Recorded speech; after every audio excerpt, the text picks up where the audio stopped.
Ladies and gentlemen, the President of the United States.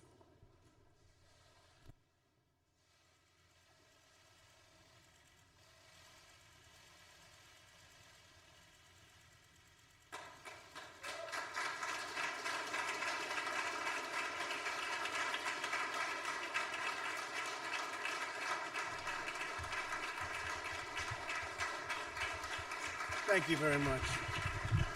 Please, thank you.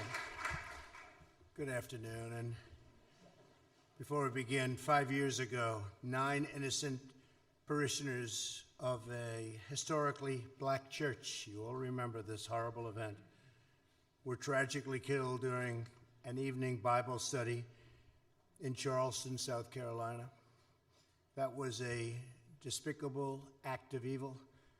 Today we remember this somber day as our hearts still break for the victims, and our prayers go with all. That was a terrible event. It was a terrible day, terrible, terrible day for our country, for the world to witness.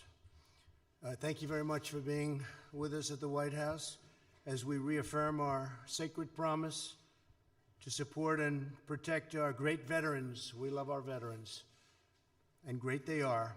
With honor and courage, these incredible patriots performed their duty to America, and now we must fulfill our duty to them, and that's what we're doing. And we're doing it beyond what anyone's ever done as president or as an administration.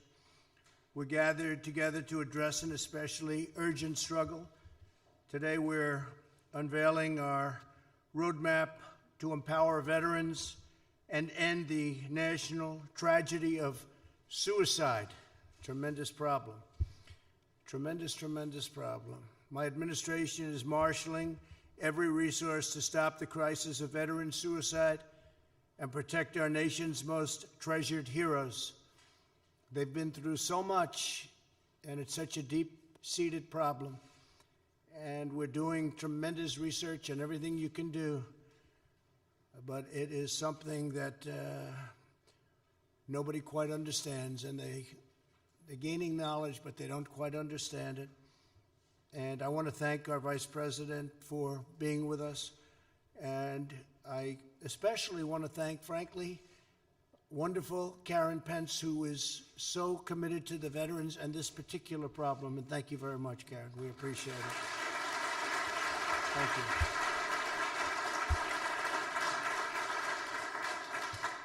Here as well are several members of Prevent's task force. Prevent's, it's called. Prevent's. Secretary of Veterans Affairs, Robert Wilkie. Robert, great job. 90% approval rating, the VA. It's way, way up, 90%.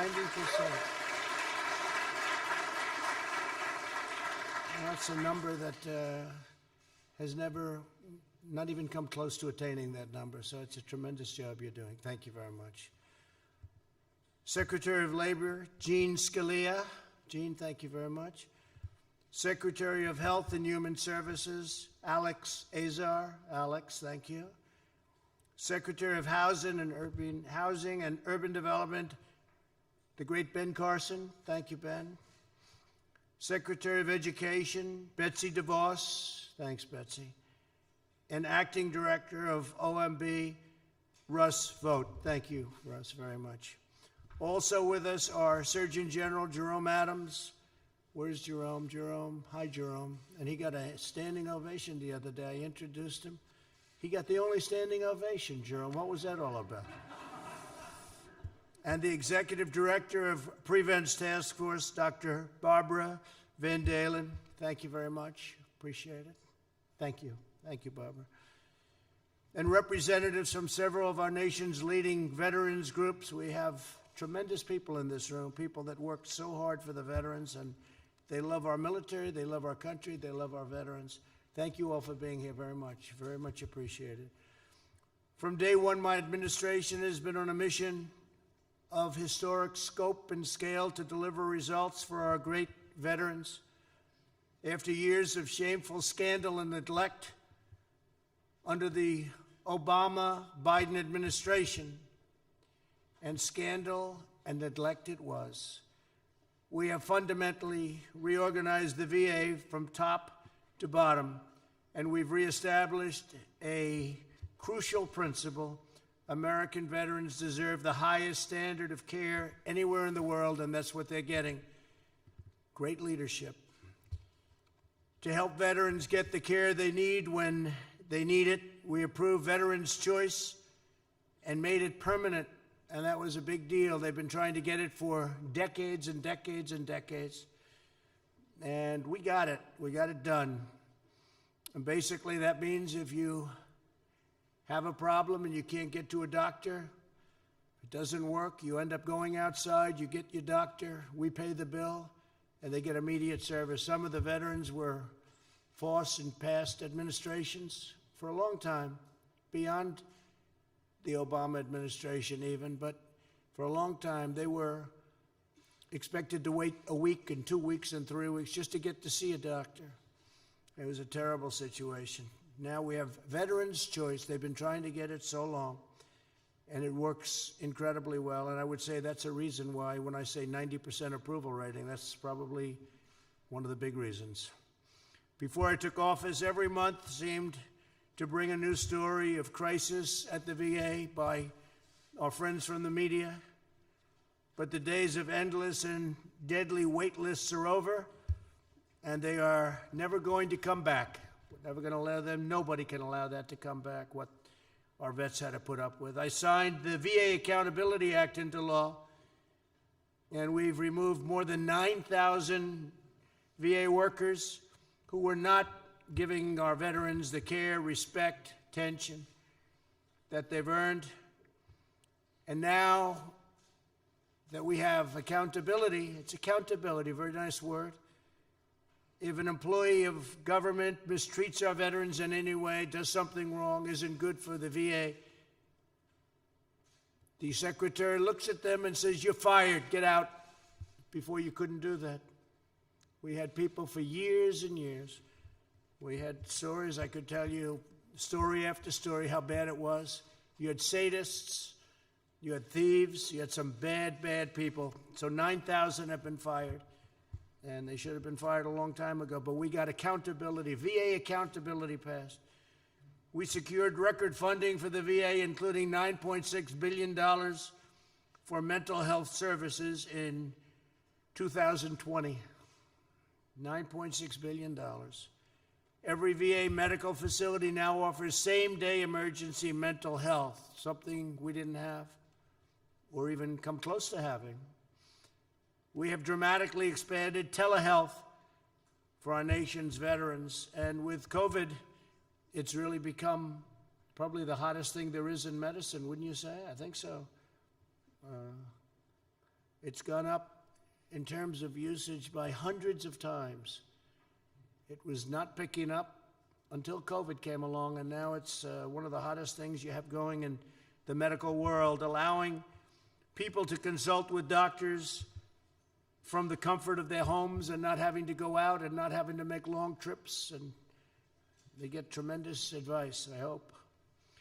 The promised White House VA hotline that I've been talking about has fielded more than 400,000 calls right in the White House, successfully resolving 98% of veterans' concerns. It's a great thing. We have substantially cut the wait time for veteran appeals, ensuring all issues are resolved in a swift and timely fashion. It goes very quickly now, very, very quickly. We're modernizing medical records to begin a seamless transition from the Department of Defense to the VA, something others have tried and failed to do. They've tried it for decades, a long time. They wanted to do it. It's actually not as easy as it sounds, getting it done, but we got it done. The VA has also cut opioid prescriptions by 35% since 2017, and we're committed to defeating the opioid epidemic in America. We've brought it down by as much as 17% in some areas, 19, 20% in other areas. But that still means you have a lot left, but a lot of good things are happening. I have to say our border, where much of this comes in, drugs come in, we have a drug problem, we have an opioid problem. It's all the same big problem, but our border is now as secure as it's been in many, many years. It's, the wall is now up to mile 212, and wherever we have the wall, that takes care of that area completely. But we're now down to among the lowest numbers we've ever had on the border, and we have, I want to thank the President of Mexico, because we have 17,000 troops right now on the border, Mexican troops, and really helping us a lot. The number of veterans who say they trust the VA services has increased 19% under this administration. That's a tremendous increase, but I'm still more impressed. It's an all-time high, by the way, but I'm still more impressed by the 90 to 91% number. That's the number I'm going to use from now on, all right? Can I do that, Robert? I like that. 91%. Can you imagine if you were a politician, you had a 91% approval rating? That would be pretty good. But there's more work to do. Ending the tragedy of veteran suicide demands bold action at every level of society. 20 veterans and service members take their own lives every single day. The loss of our heroes breaks our hearts and pains our souls. 1 year ago, I signed an executive order establishing Prevent's task force to develop a nationwide strategy to support our veterans in distress and stop the grave tragedy of veteran suicide. Today, thanks to the leadership of Secretary Wilkie, it's been outstanding, I'm proud to announce that we are taking this critical initiative to the next level. Following the ambitious roadmap the task force has developed over the last year, you'll see things happening that nobody would have ever thought even possible. To lead this effort, Mrs. Pence and a team of ambassadors that she was very much involved with in choosing, including the Surgeon General, Jerome Adams. You're only there, Jerome, because Mrs. Pence wanted you there, okay? That's a nice compliment. She's tough. That's a nice compliment. We'll launch a national public awareness campaign in the coming months. This historic campaign will mobilize every sector of American society to encourage heroes in need, empower them with the best prevention practices, and help every veteran thrive in their lives after service. They come home from these active battlefields and active places, and all of a sudden they're left sometimes alone, and you have a hard time with it. They fought our battles overseas, and now we must join them in winning this new battle at home. There's no single solution to this issue. Every resource must be brought to bear. We're expanding our partnerships with military and veteran organizations, universities, faith-based leaders, businesses, nonprofits, and all levels of government to establish specialized support systems for our veterans. The task force has already partners with 30 large corporations to help them prioritize the mental health of their employees, and we will continue adding to that number, and the number is growing very rapidly, very, very rapidly.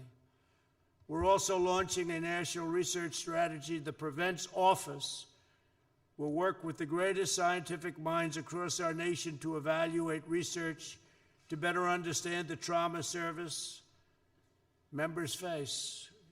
They face tremendous trauma.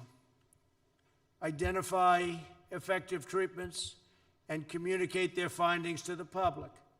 The Prevent's Office is currently reviewing the $1.5 billion of federal funding committed to suicide prevention to make sure research goes where it is most needed in order to save lives and to make lives better.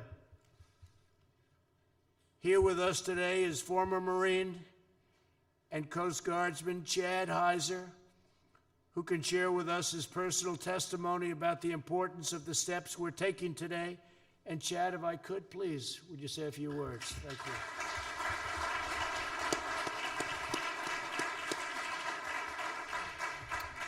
Mr. President, distinguished guests, thank you for allowing me the opportunity to speak on this vital mission that affects the veteran community so much. The Bible says in Jeremiah 29:11, "For I know the plans I have for you, declares the Lord, plans to prosper you and not harm you, plans to give you a hope and a future." God never wastes a hurt. These are the words I was told long ago by a mentor and friend, but never really understood their impact until I began the healing process from my trauma that I experienced in combat as a United States Marine. On March 23rd, 2003, in one horrific day, 18 Marines were killed that were part of Task Force Tarawa during the invasion of Iraq at the Battle of Al-Naziriyah. 3 days later, there was a friendly fire incident which rounds were mistakenly fired, resulting in the injury of Marines. After being honorably discharged at the end of my enlistment, I returned home feeling guilty for surviving,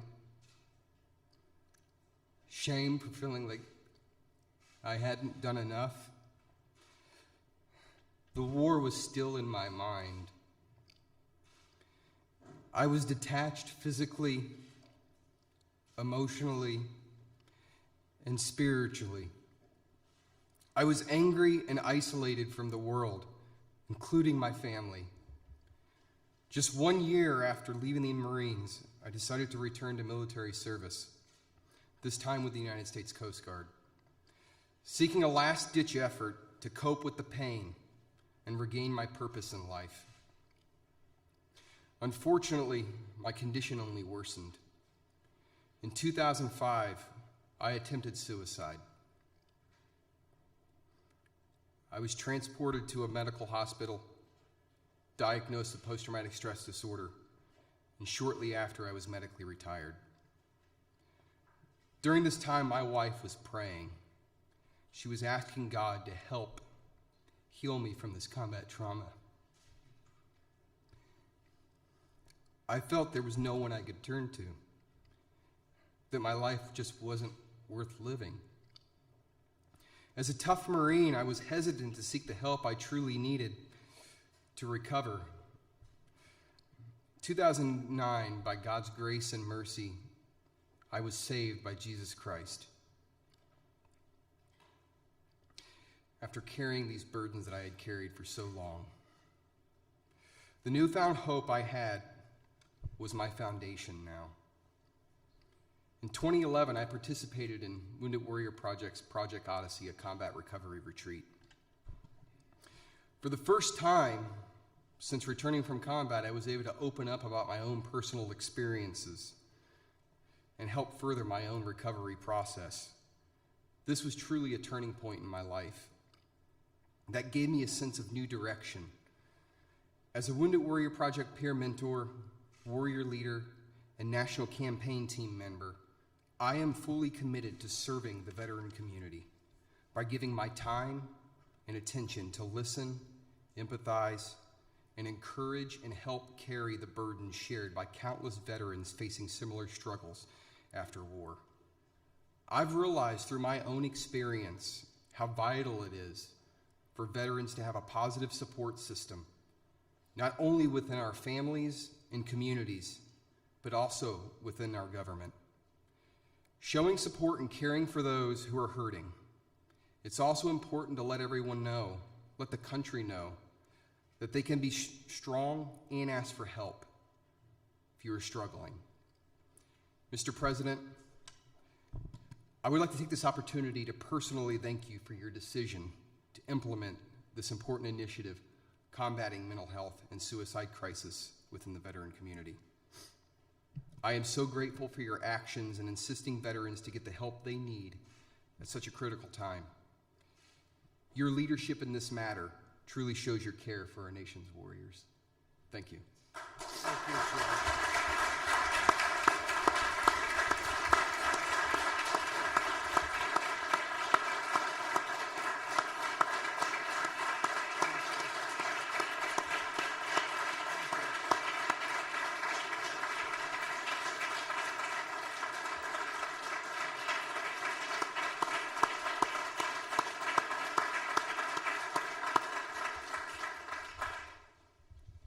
fantastic, Chad. Thank you very much. I thought because she's so important to what we're doing, I could just, prior to Secretary Wilkie, ask Karen Pence to say a few words. And she's going to be leading us into the promised land on this very tough subject. Do you mind? Please. Either one, Karen.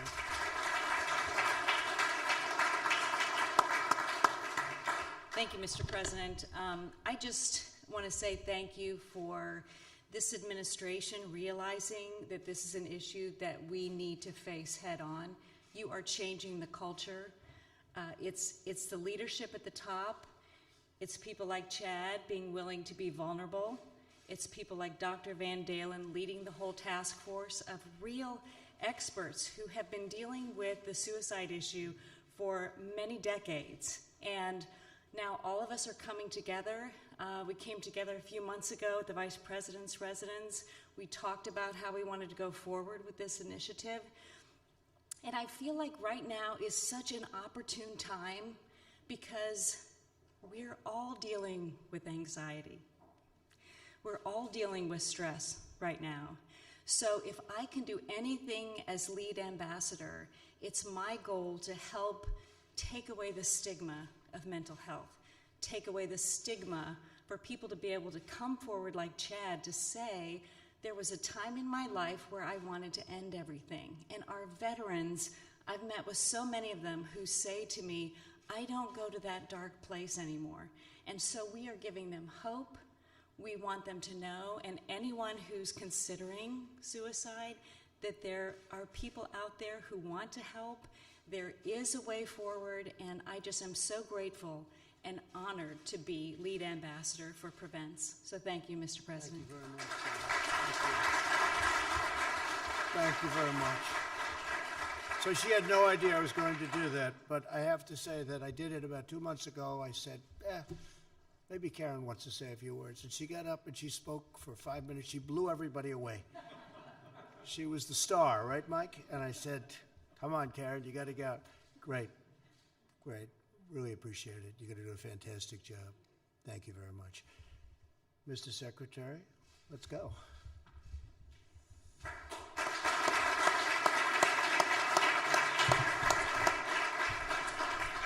Thank you very much, Mr. President.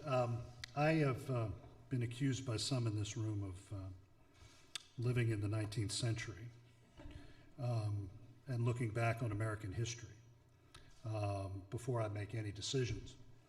And I'm going to plead guilty to that for a second here and say that in the history of presidential campaigns and then later the administrations of a victorious candidate, there has never been a candidate or a president who put veterans front and center, first of the campaign and then of the administration, until you did.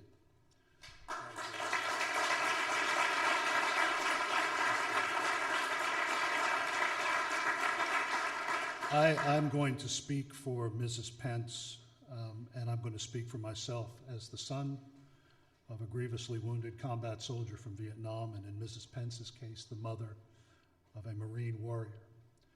These are issues that we live with every day. And for the President of the United States to say it is about time that those who have carried the burden of freedom on their shoulders are put front and center in the national conscience, that is an enormous first step for this nation and long overdue. Thank you, Robert.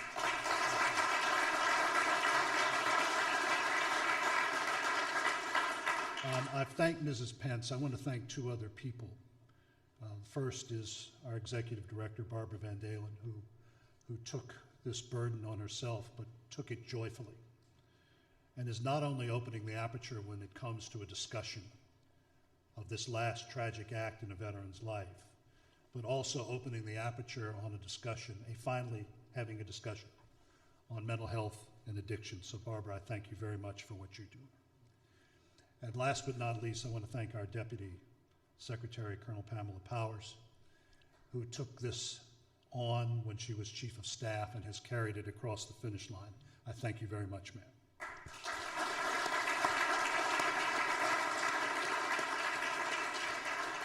Mr. President, I'll go back to that history. In the 1890s, one of your predecessors, whose portrait hangs in the green room, was alarmed at the reports he was receiving from the Frontier Army of countless deaths amongst officers and men on the far outposts of the American West. He was the first president to begin taking a look at those sad numbers, and it has taken these 130 plus years for another president to finally say, enough is enough. On any given day, 20 American warriors take their own lives.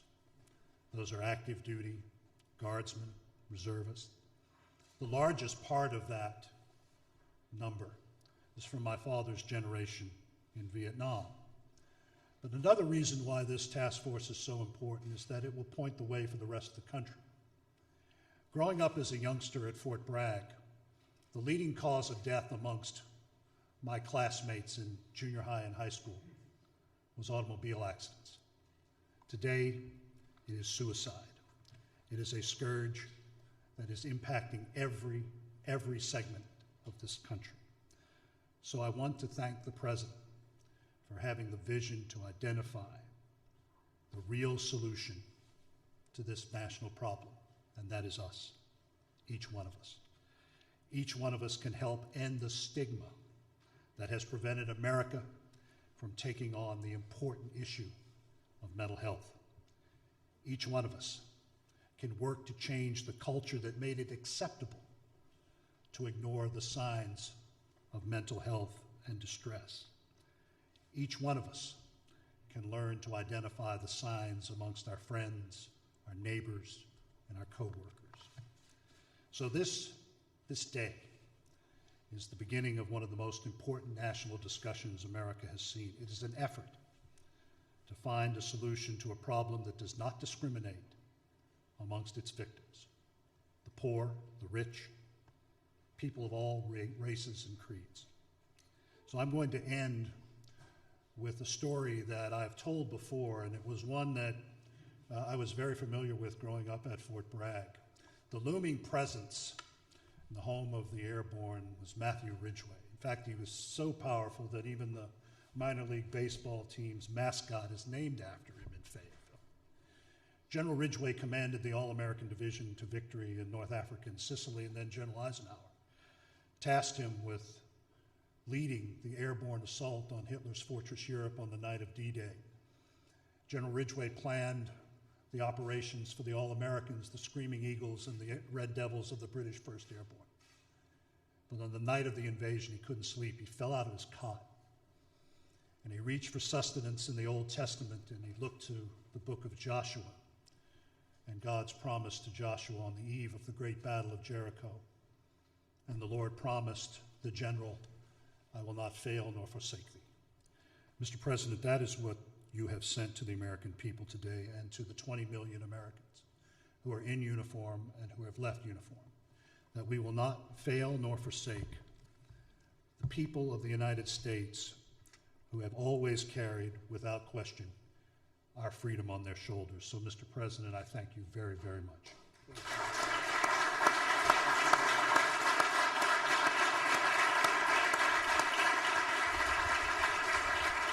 Great job you're doing. So Karen Pence has stated beautifully just a little while ago that the two words anxiety and stress. And all I can say, Mike, is thank goodness we don't have any anxiety or stress in this job with these people back there. But I will tell you, we're working very hard on this problem, and I think we've made a tremendous amount of progress. I even noticed your number, 20. 20 is different than 24. You know what that means. Each day, hard to believe, each day. But 20 is a big difference, and we're getting it way down. And with some of the treatments that we're talking about, I think it'll go a lot lower than that. And Barbara, I want to thank you very much. I want to thank Chad. I want to thank you very much. It was a beautiful, beautiful statement. You've done such a fantastic job. I see General Kellogg. He's one of our great generals. He's done a fantastic job for me, and he's doing some very important things for me right now. So, General, thank you very much. Really fantastic job. And we will have another meeting soon, and that meeting will be a meeting of progress, because I know with Karen in charge and with the Surgeon General working along with Karen and the group that you have, I know every one of them, You're going to make big, big progress very, very fast. So thank you very much. Thank you, Karen. Thank you very much, Mike. Thank you.